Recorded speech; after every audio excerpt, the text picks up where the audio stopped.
Hello, welcome to another episode of On the Floor with Wayne and Rob. I'm Wayne Highlander, National Sales Manager for Bona Adhesives. And I'm Rob Johnson from Bona Training. How we doing, Rob? I'll tell you how I'm doing, baby. Ask me what I did this morning, or one of the things I did this morning. What'd you do this morning, Rob? I booked a flight for a freaking school, baby. I don't even know how to book flights anymore, man. I got an Uber app. A lot's changed. I bet. I'm going to have to relearn how to use my Uber app. Oh, my God. Which I'm mad at Uber anyhow. What did Uber do to you? Well, now, before you go into this, remember what you said a few weeks ago. What did I say? You're listening to yourself, you kind of sound like an a-hole. I think I said I sounded angry. I don't think I said I sound like an a-hole. No, it was off camera. You said that. Yeah. Oh, okay. Oh, yeah. Then certainly I must have. So yeah. So we don't want people to think of it. We want everybody to love you just like we do. So go ahead. What did Uber do to you? Now you have an opportunity to tip them. And before you didn't have to. It was rolled back into the fee. I don't mind paying a tip. I just give me what the thing is. I don't want to pay a tip because I overpay people. You know, Uber, that they judge you too. Like you get an Uber ride, you get like a rating. You know how you rate drivers? I didn't know that They rated us too. Yes. And I looked at my rating. My rating should be off the charts because I do tip well. I mean, I do. But I looked at my rating and it was less than perfect. And I kept going back in my mind, how could somebody have not given me a perfect rating? I'm so charming, and I'm always making great conversation with people and everything on the Uber ride. And then I figured it out. I think maybe it's the people that are with me. You know what I mean? Like when I bring someone with me, it's them. It's them. Yeah. Right. No, absolutely. Right. I can see that. Well, congratulations on booking your flight, man. I know that's something you've been talking about for a long time, man. So great. Yep, we're Mike's first school back. I think D is doing one next week in Texas, and I'm doing one in 2 weeks down in Marietta. So nice. We are back on track, baby. And then April, May, and June we are just slamming. So when are you coming to Nashville? I think Nashville is June. Okay. I'll check it out. I got to get down there. Well, you're this close. I can't let you get by without me going over and saying hey to you anyhow. Yeah, I know why you come to the Nashville schools when I'm there. That chicken place down the road? No, you just like to steal a little of my thunder. God forbid I get a little audience of my own. Yeah. Nope. You notice I wait till walks Wayne. I see the look in their eyes. I remember one student a couple of years ago, he goes, is Wayne coming? And I said, listen, Wayne is now a corporate stooge. He does not care about you anymore, okay? I'm your daddy now. I'm your daddy, not him. I usually wait till about an hour and a half into your class so I show up. That way you make you feel like the opening act. No, I'm happy for you, Rob. I know it's a big deal. I'm the Leonard Skinner to your Rolling Stones, huh? Yeah, I'll go with that. We are a team here on the podcast, and we are. It's a lot of people it's myself and you and Tristan that helps us out on all the editing and everything, and certainly Eileen is a big part of the podcast. She helps us out tremendously. And in marketing, and so no matter what happens on this podcast, we're a team. You always take care of your team, and I don't care how many people come to me, man, and go, you know what, you need to lose Rob. I won't do it, Rob. I just, the hundreds of fan mail that I get that say you should have your own podcast, I'm just not going to do it. But how many of the listeners knew that was coming? Yeah.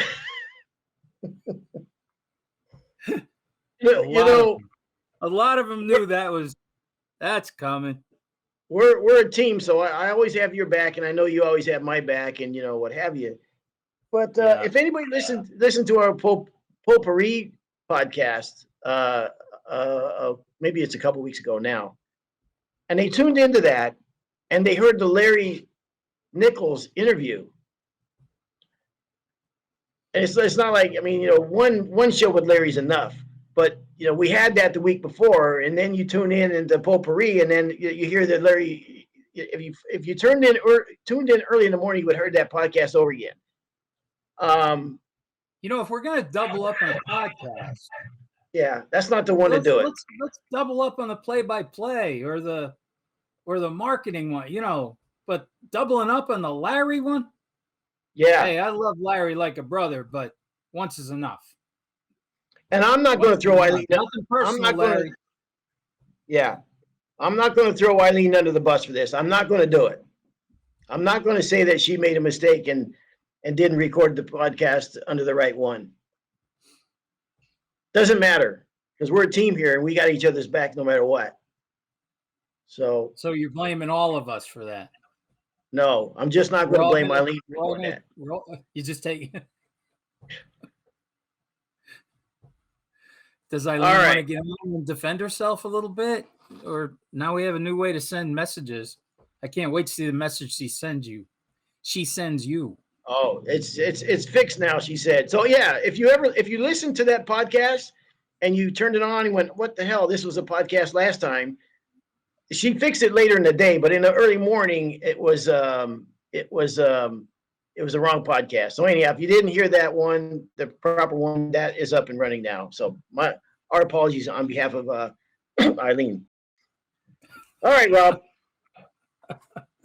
I give Eileen a hard time. She's always so good at everything. She'll take it in good stride. Rob, what are we going to talk about today? All right, Rob. So there's a meme going around, or a thing going around, is tell me you're a Dodgers fan without telling me you're a Dodgers fan, or what have you. Tell me you love cake without telling me you love cake. So you were talking about doing one. Tell me you're a floor man without telling me you're a floor man, right? We might as well get on a couple of young hip guys like us and get on the latest urban craze. Absolutely. All right. It's funny that meme is coming out there, because at the opening of every school, that's what I'm talking about. And I always make the crack, like, you can always tell a floor guy. Always. You can always tell a floor guy. He's walking around with his head down and he sees everything. Right? Yep. He sees it all. H joints, stair steps, halos, right? He doesn't miss a beat. Nothing. I remember I was in Boston one time. You ever see a bird dog point when it gets on a scent, it gets on birds? I was in Boston and I was with my cousin, and we were on vacation, and we're some historic part of town, and just all of a sudden I hear an edger, like the next block away. And I had that high pitched whine of that edger, man. And I said, there's somebody who's edging the floor right now. And he's not in the floor business. He don't know, whatever. We're on vacation. And I said, I got to go, man. I got to follow this sound. So we followed the sound, all the way up to the second floor of an apartment. Sure enough, there's a couple guys in there, floor guys doing the floor, and I was shooting the breeze with them. But yeah, that's I can't believe it happened here in Boston, because we were at a sport meeting in Boston, and me and Billy and a couple of the other guys, we parked downtown in a parking lot, paid parking lot. And we get out, and I swear to you, about a block away, about 8 stories up. Now, this is the middle of the summer. About 8 stories up, Billy and I get out of the car and just looked at each other and started laughing. It was probably 9 o'clock at night, and the windows were open, and there's nothing like the sound of an edger. And yeah, like I said, we were about a block away. Yeah. Yeah. You ever do this? We were about a block away too. Yeah. You ever do this though? This happened to me, and it was very disappointing, man. I was visiting my sister-in-law in Indianapolis, and she had a house there, but she was looking to buy another house, and we were just happened to be there with her for a few days, and she went up to this housing area with her, new home, new development. And I saw a floor van outside, and there was a couple guys laying a floor in there. And I thought, oh man, cool. I mean, I go in there, and at the time I was a contractor, go in there and talk to the guys, man. It's, see how they do it in Indianapolis. And I went in there and I go, hey man, you guys doing floors, huh? And they go, yeah. I go, yeah, I'm a floor man too in California. And they go, whatever. And I started asking, how you do things and whatever, and it was like nothing. They could care less. And well, shoot, man, I was excited, man. I want to see, what do you guys do different? How all these different things that you might do different than we do, and they weren't having no part of it. Nothing. What kind of floor man is that? What kind of floor man would be like that? I don't know floor guys like that. They got no passion. Do you? Well, I'm from the Northeast. Okay. There might be a couple. Okay. There might All right. Be a couple. Rob, tell me you're a floor man then, without telling me you're a floor man. All right. I guess I'll never understand tell you you're a floor guy without telling you're a floor guy. Okay. When a homeowner walks into a room and is choking and gagging and is rubbing his eyes, and you have no idea what's the matter with him as you're pulling a couple gallons of polyurethane. All right. I didn't know you were going to say that, so I have to tell you this story though. I bought a brand new Ranger bass boat in like 1996 or something like that. I mean, Ranger bass boat's like, that's a Cadillac, man. That's the boat. Yeah, and we had a 175 Yamaha. At the time, they didn't have like the 250s and 300s that they have now, but so that was a big motor. Maybe they had 200s like the Boston Whaler of bass boats. Yeah, it was a Cadillac. But sometimes you got to compromise. I didn't have a truck to pull it with. I pulled with my work van, right, with all my tools and everything like that. So I took my buddy and his father-in-law bass fishing up to Clear Lake in California. You don't remember the old wood filler? They probably didn't have it in your part of the world. Goupon, which it's a lacquer-based product, right? So I had probably 3 or 4 cans, some open, some not open, one spilled over probably, and a bag of sawdust back there. And there's no chair in the back for the dude in the back, right? Because you don't need a chair back there. And I pick him up at like 4:30 in the morning. We're going there, and the first thing the guy gets in, he goes, "Man, what the hell's that smell?" I said, "Oh, it's just lacquer thinner, man. It's no big deal." And he's back there, and now later I see him like covering his face with a scarf and everything, and then we go around the corner. He goes, "Would you guys mind rolling the windows down, man?" I go, "Yeah, sure." So we roll the windows down. We go around the corner, the dust bag like got him with the dust. I don't know if the dude's ever had a worse. It's a 4-hour drive to Clear Lake from where we lived. And that poor guy that's never smelled lacquer in his life, and very distinguished gentleman type of guy. But hey, like I said, sometimes you got to compromise, man. Well, you know the deal, right? You're pulling a coat of poly. Maybe you're into your 3rd or 4th room. Homeowner sticks their head in, just want to take a look. Yeah. And they are gagging and choking and rubbing their eyes. And for the life of me, I used to think, boy, this person's a little kind of a snowflake, huh? You can't really. Yeah. It's scary that you don't smell it anymore, but I got a lacquer story for you. Back in the bowling days, a lot of lacquer. We used tons and tons of lacquer. You know the story. I might have even told this story before, but what the hell? You got a lacquer one, I'll give you my lacquer one.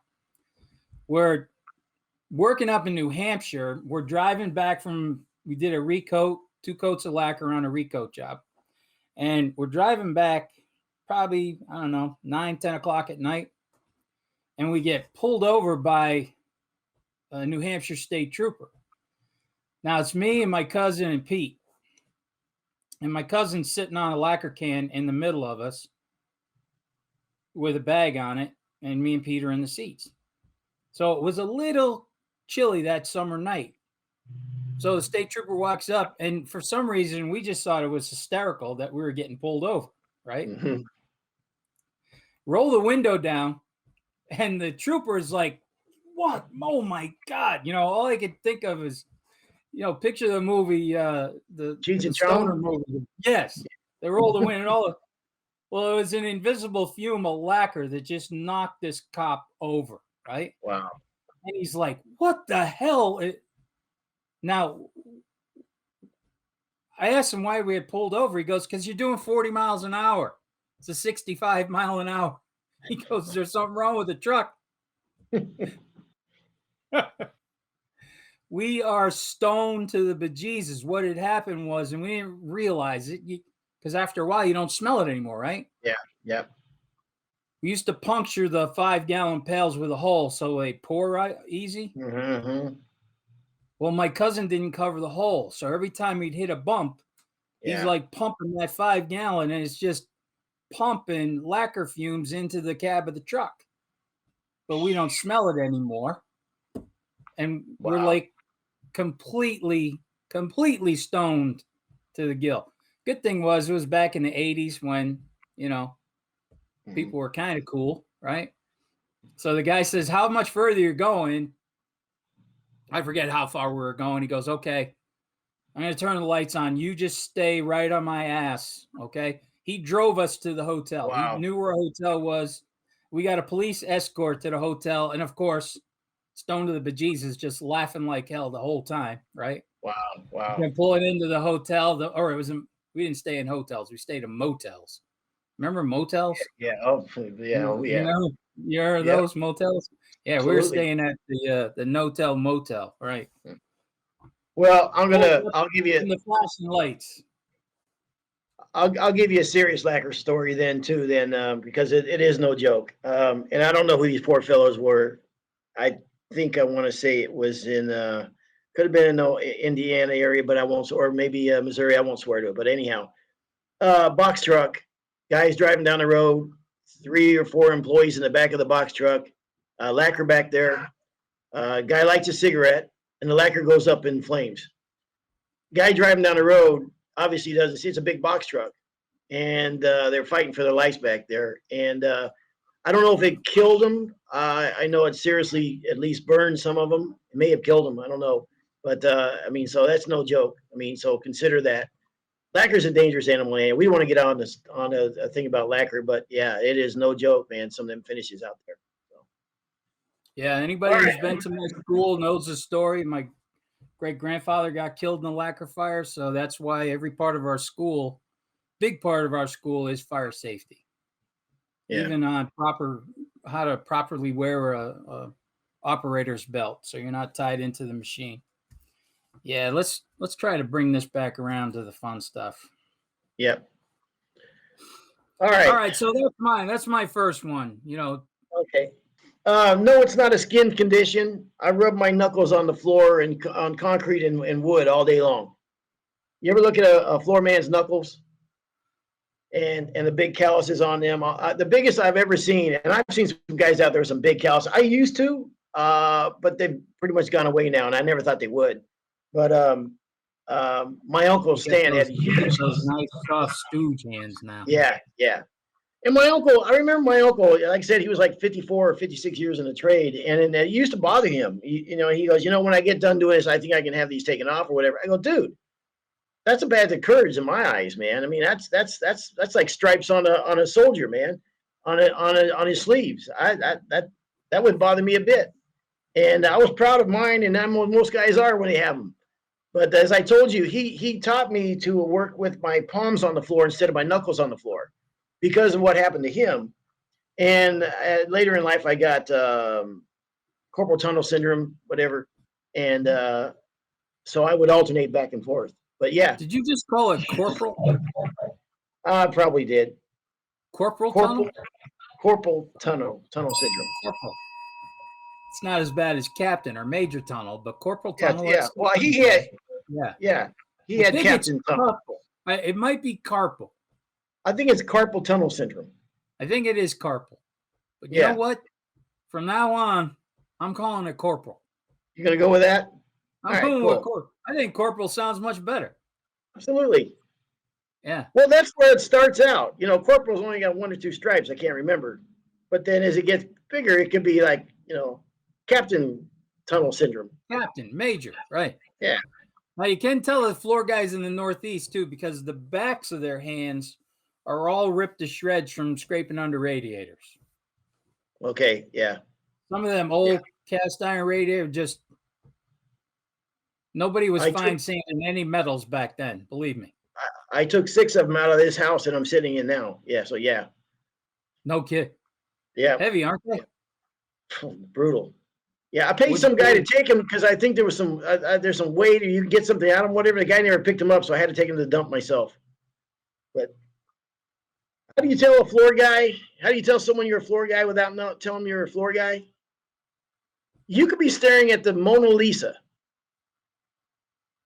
and the floor in front of it have an H joint, and that's all you're going to think about is that H joint. It's going to bug the hell out of you. Yes. A It could be in the floorman movie. he'll critique the floors, not the art. Yeah, He's critiquing the floors.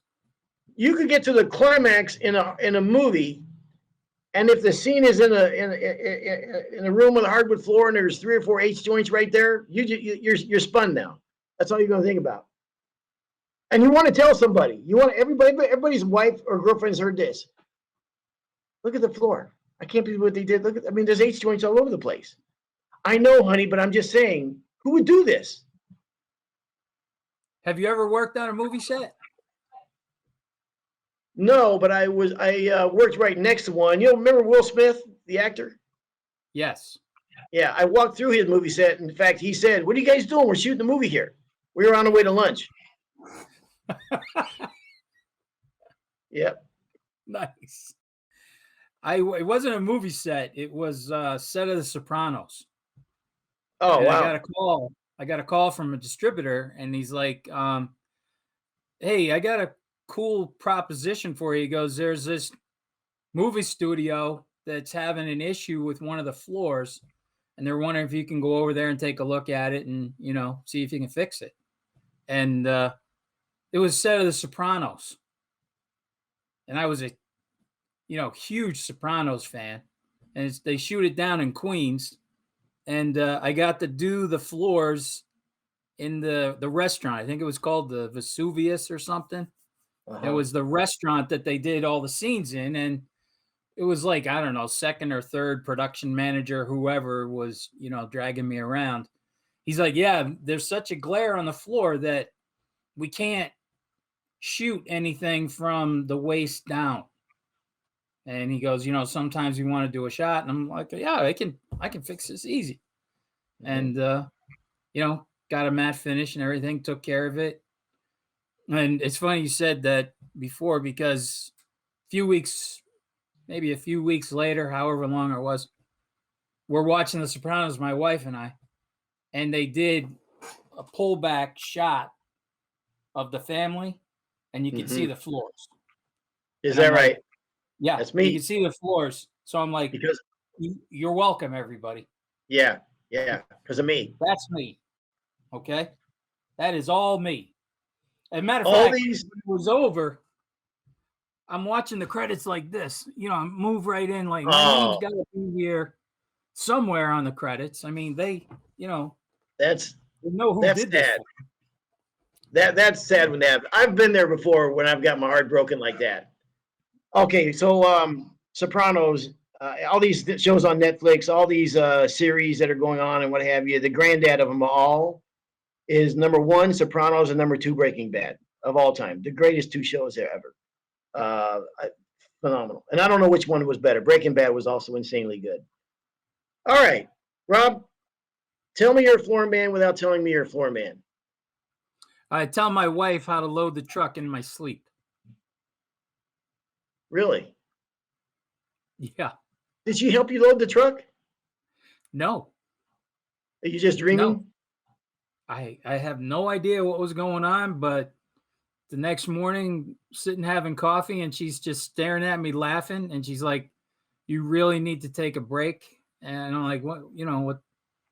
I'm kind of rushing. I got to get out the door, and she's like giving me a hug and telling me, you need to slow down. You need to take a break. I go, "What's the matter?" She goes, "Last night you were sound asleep and told me everything to put in the truck for today's job." Oh, nice. That's She funny. goes, "You were just babbling on about paper and buffer and that and that." And so I looked at her, I go, "Well, did you get it done for me, or do I have to go do that too?" I mean, you remember at the end of every job or for the day, you pick up a piece of wood, a piece of 2 1/4, and back in the days, it was usually a piece of 2 1/4 inch, and you got your pencil, and you're writing down what you're going to need for the next day. What I got to bring the planer for tomorrow because of this one thing. I got to probably stop by and pick up something else that we don't have on a job or whatever. Spline, we need spline tomorrow. We need 136 feet of spline. Let's make sure we put that in the truck. Yep, I remember well. Wayne, tell me you're a floor man without telling me you're a floor man. I have a pretty healthy disdain for electricians. What the hell is it? They got these. Every school, that was the guy, and a lot of the students disagree. They go, no, painters. And I said, yes, I will give you the painters. I said, but to me, my number one guy, I'm so happy you said that. My number one job site enemy is electricians. I'm not sure who these guys think they are. Yeah. Dragging their ladders and snipping their wires and leaving everything. I it's not that I like painters either. It's just that I respect that they're working their butts off, and they're up and they're down and they're doing all these different things, and they're like us, man. They're doing a lot of different things on the job. But electricians probably got a pretty easy gig, and you can't take them wires that you snipped and just sweep them up at the end of the day. How insulting is that, man? Yeah. Pick up after me. Yeah. Pick up after me. Yeah. Yeah. Oh, that disdain goes for carpet guys too, by the way, and plumbers and pretty much every other trade that was on the job except for myself.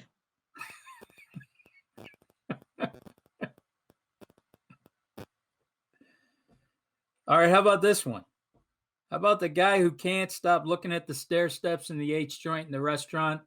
That's so bad he loses his appetite. I got a pretty healthy appetite. I wouldn't let it bother me to that point, but yeah, I totally get it, because you want to just call the guy and go, dude, what were you thinking, man? Come on, have some respect for the trade. There was a place that my brother and me and Pete used to always go for breakfast. When we could go out for breakfast. Remember those days a long time ago, a few years back? Yeah. And they had the floors done, which really blew me away that they had the floors done. And Pete and I never even thought to maybe, give him a business card or a heads up or whatever. And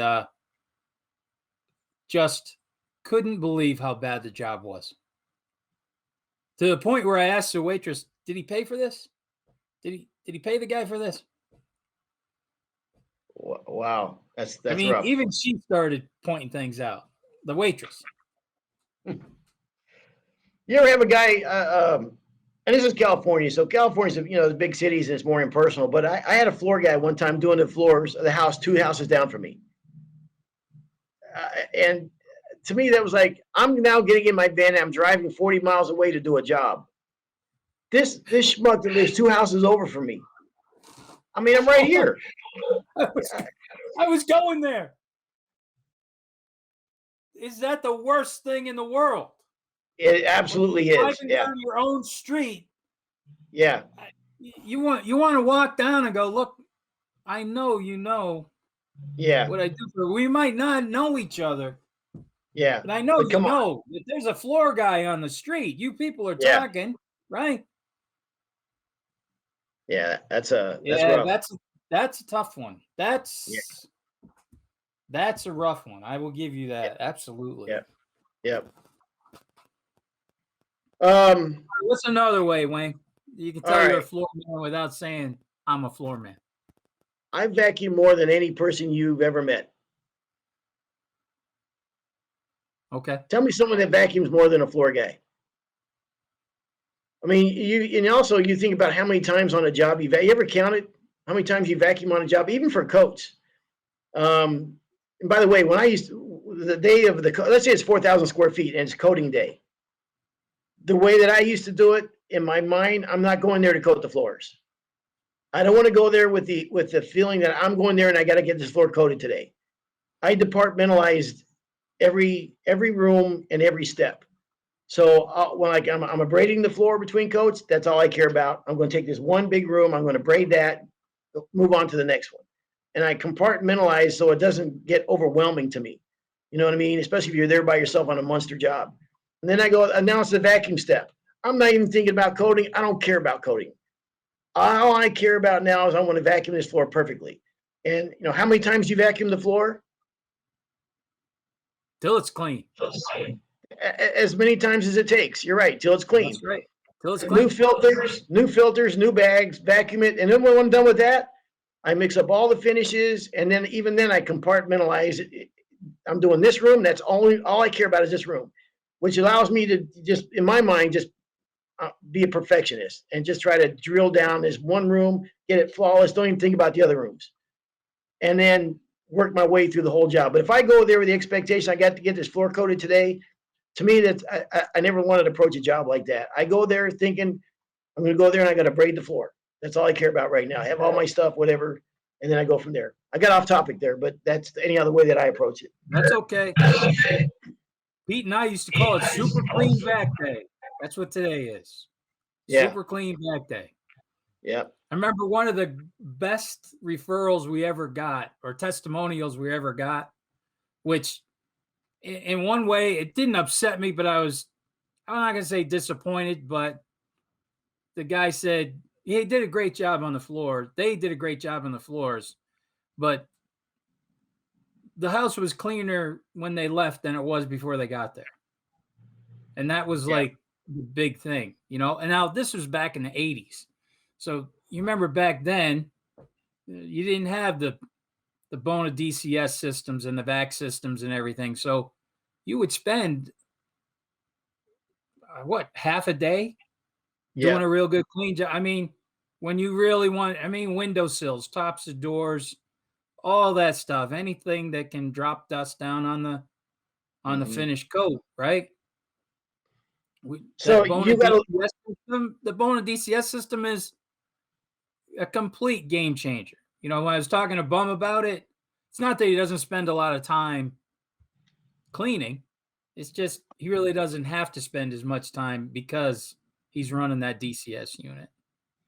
So you were a little bit put off that they were more excited how clean the house was in the floor. Yes. That's when it started to, and people were excited about that. When people would see that testimonial, that's where I was going to head back to a little bit. I was going to circle back. Back then, that's where people would not have their floor sanded. Yeah. Everybody was, I don't want to deal with, I heard that can be a mess. I don't want to deal with that. You remind me of a guy I used to lift weights with. And this guy was a monster. Powerful I mean, man.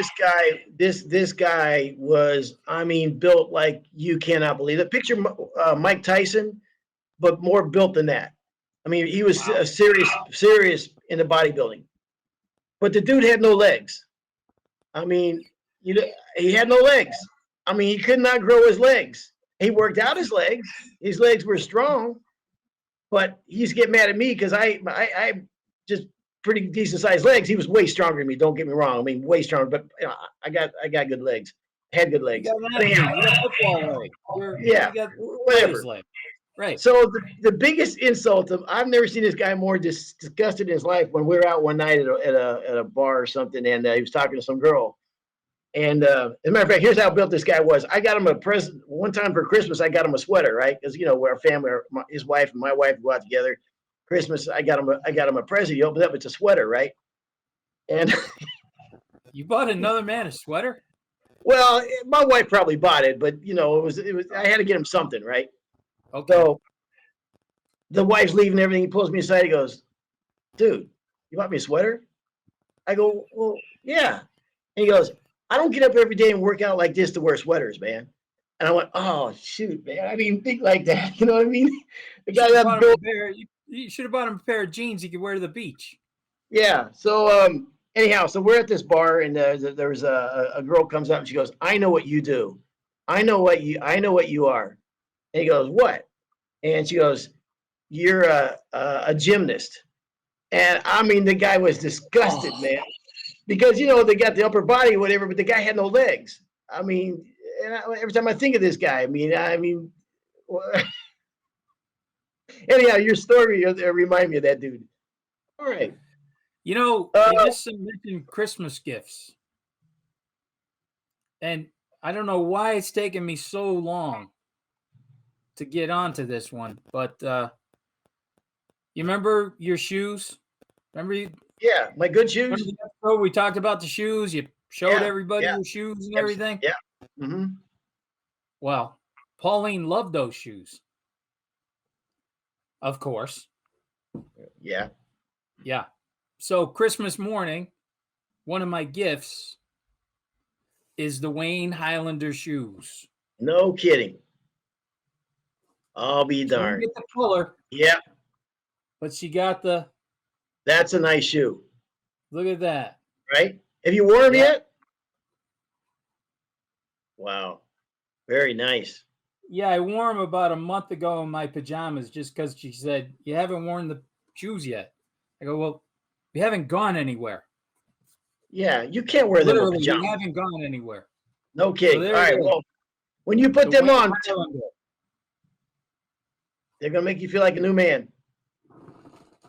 All right, Rob. We got a couple more. Let's do a couple more. Okay. Go ahead, ask me. All right, Rob. Tell me you're a floor man without telling me you're a floor man.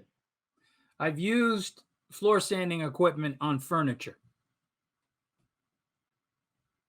I've practiced on a lot of our furniture, yes, myself. In fact, the table that the computer's sitting on. What did you sand with the floor sander? I built a dining room table one day, and I started using a palm sander, I think, and I said, my God, this is definitely sturdy enough. I can put a buffer up here. So I put the buffer up there, dropped the handle. I was done in seconds, and it looked perfect. My wife says, everything's going to come crashing down. I go, nope, don't worry about it. Not a thing. Nice. My neighbor one day, he brought his dining room table over, and he goes, hey, you think you can sand this down for me? I was like, yeah, sure. Got up on the table, or I got up on a chair next to the table and started edging it. That's when I found out that some products aren't solid. They're veneer. Oh, ouch. You went through it. It was your neighbors? It was my neighbors, yeah. He took a risk. That's not on you. Yeah. He's like, I can paint it. You can paint it. You don't need to. Yeah. I go, if you want, I can sand through the entire layer and just give you the net. He goes, no. That's good. Yeah. Yeah. Thanks, Rob. Yeah. He was the guy that I saw the other floor company's truck in his driveway. Oh, there you go. Yeah, perfect. That's why I called the other guy. Yeah.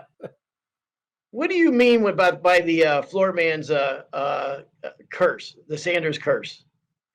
Oh man, the Sanders eye. Once you've sanded floors, and once you start looking at stuff, you see everything. I'm watching Bum. He's going to be bald, man. He's going to lose he's got a nice head of hair. He's going to lose it because he's got a hawk's eye. Yeah. I had the eyes of a pigeon. He has the eye of a hawk. And I remember just leaving every single job looking at Pete going, well, we're screwed. We're not getting paid for this one. Look at that. Look at this. Look at that. When I tell that story at all the schools, just what your head's doing now, nodding up and down. Yep. Every floor guy there thinks the same exact thing. Yep. But I tell them we have a motto though. The Sanders curse. And I tell everybody this. There's no such thing as the perfect floor. But the pursuit of perfection will consistently give us excellence. How do you like that? I like that. That's good.